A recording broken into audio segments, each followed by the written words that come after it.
EV Comply, simplifying your charge point installations. Hello, Friday the 25th of March, and here is your latest EV Roundup brought to you directly from EV Comply. Just announced this morning, positive news for EV owners, as there are plans to boost the number of public charge points, according to the government. Electric vehicle owners will have access to 300,000 public charge points by the end of the decade. 500 million will be invested to hit the target, according to the Department for Transport, which represents a tenfold increase on the current 30,000 public charge points across the UK. The 2030 deadline is the same date the government aims to ban the sale of new petrol and diesel vehicles, as motorists are encouraged to go electric to help the UK hit net zero by 2050. Everyone is extremely pleased to hear that the government are fully backing the process. Maserati jumps into the luxury EV market with an all-electric Grecale compact SUV. It's brand new and it will come in a range of powertrains, including an all-electric version in 2023. It will be the tip of the spear for Maserati's plan to become an EV-only brand by 2030. Last week, Maserati announced plans to launch a range of EVs bearing the brand name Fulog, which is Italian for lightning. We're not really sure on my pronunciation there, but you do kind of get the gist. Now, one of the first vehicles to feature the nameplate will be, as just mentioned, the brand new Grecale, which will be a crossover SUV slotting underneath the mid-size Levante.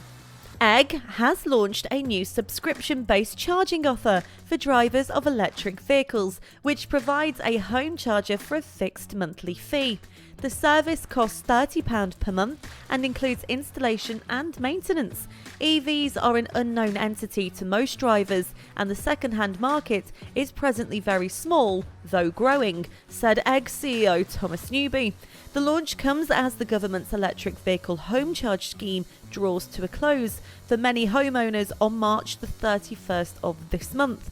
The EVHS grant currently contributes up to 75% of the cost of installing a home charge point, capped at £350 of course. Now, without EVHS, the average cost of hardware and installation for a fast home charge point is estimated to be in the excess of £1,000.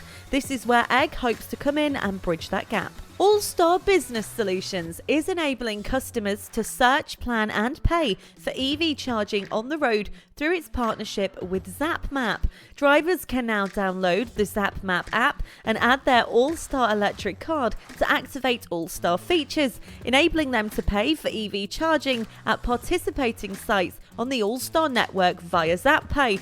Commenting on the partnership, which was first revealed in November, Paul Holland, Managing Director of UK Fuel at Allstar Business Solutions, said, "Partnering with ZapMap has been a key strategic move for Allstar, allowing us to offer our customers a simplified, seamless in-app experience when charging on the road. As a single app payment system, ZapPay avoids the hassle of using multiple payment methods across different networks," says Allstar.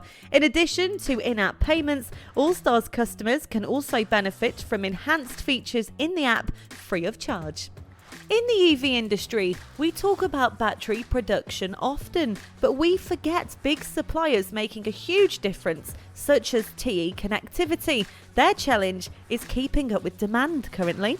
It makes the connectors that link miles of cables in cars to all things electrical, from sensors to fuel injection systems to infotainment, and if there is anything the cars of an electric era will need, it's larger and ever more complex connectors.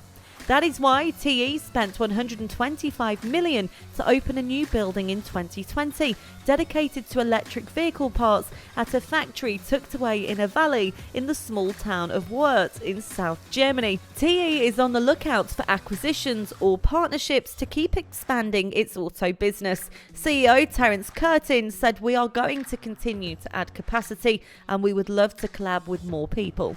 As you know, the government announced this morning their charging infrastructure plan moving forward. Now, local authorities will be attending next week's Great British Fleet event, and you can go along and you'll be able to access a wealth of advice on EV charging infrastructure, and also the latest technologies will be revealed at the show. Highlights of the event, which runs on the 29th of March at the Novotel London West, includes a talk from Catherine Bowden, who is Senior Policy Advisor at the BVRLA on charging up the fleet. It's one of a number of talks at the Great British Fleets Events Masterclass conferences, which will cover hot topics ranging from sustainability, mobility, connected vehicles, and of course electric vehicles. The vital issue of duty of care and risk management will also come under focus from a number of leading experts. Further highlights include a reveal of newly launched hypercharging technology, said to be the fastest and most powerful in the world. Registrations are also open online, and you can find the full conference list online too. Visit greatbritishfleetevent.co.uk. Staying ahead of the game, Santec UK is phasing out its current company car scheme and switching to a flexible benefit allowance that includes access to salary sacrifice through Fleet Evolution. The firm is an international service provider to the design and consulting industry. They have told employees it does not intend to support a traditional company car fleet beyond the end of their current lease agreements. Instead, eligible employees will receive a flexible benefit allowance, which they can choose to use towards more sustainable travel options. This includes the Fleet Evolution Salary Sacrifice Scheme, which will encourage employees to replace petrol and diesel vehicles with electric and hybrid alternatives. Following on from that, What's Car's research of 822 new car buyers found subscription services are unlikely to offset traditional finance and leasing in the near future, as just 2.92% of new car buyers said they were looking to obtain their next car on a subscription model. However, the framework could help buyers consider an electric vehicle to test the technology before committing to a long-term lease or financial deal. The new car buyer research found 45.26% of buyers would be more interested in obtaining an electric vehicle through a subscription model rather than leasing or financing one as a means of testing the technology first. Steve Huntingford, editor of What's Car, said subscription models are a niche in the industry, but as our research shows, they could act as an important tool in furthering electric vehicle uptake for buyers who may be hesitant over the technology. This is in particular if the manufacturer allows buyers to swap between internal combustion and electric models during the subscription. A new partnership set to bring more chargers for businesses across the UK has been agreed by two EV companies. The agreement between software provider Monta and hardware manufacturer Ctec will see the firms combine their services to install, manage and monetize company EV charge points. The result is a complete package of EV charging for UK businesses, from charge point installation and management to payment and customer support. Now, today's podcast is all about celebrating EV chargers and the infrastructure ahead. But unfortunately, the side effects of moving from more analog fueling solutions such as petrol and diesel to electric charging stations that are of course internet appliances is a security vulnerability. In an age of cyber attacks and security breaches, how will we protect car fueling infrastructure that is no longer analog and is therefore more vulnerable to IoT intrusions? The complexity and rapid adoption of EV charging stations and technologies makes them especially vulnerable to cyber attacks, as certain security measures may be overlooked, said Robert Nari, who's CEO of IP Keys. EV charging infrastructure is a device or a set of devices that waits for another device to connect and begin communicating without a third-party firewall or cybersecurity device to act as a shield. This means that security technologies from third-party security solution providers must be added to EV charging stations, which don't necessarily incorporate much built-in security on their own. Currently, OZEV gives eligible EV owners grants of up to £350 towards the cost of installing a new home charge point. I touched upon it earlier in the podcast. It also requires that the chargers are installed by authorised installers. Now, from April the 1st, the EVHS will no longer be open to homeowners who live in single unit properties such as bungalows, detached, semi-detached or terraced housing.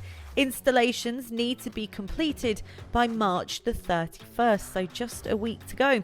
The scheme will remain open though to homeowners who live in flats and people in rental accommodation. Virginia Graham, Chief Executive of Renewable Energy Assurance Limited, said once EVHS closes to most homeowners on March the 31st, it will be much more difficult to identify competent installers.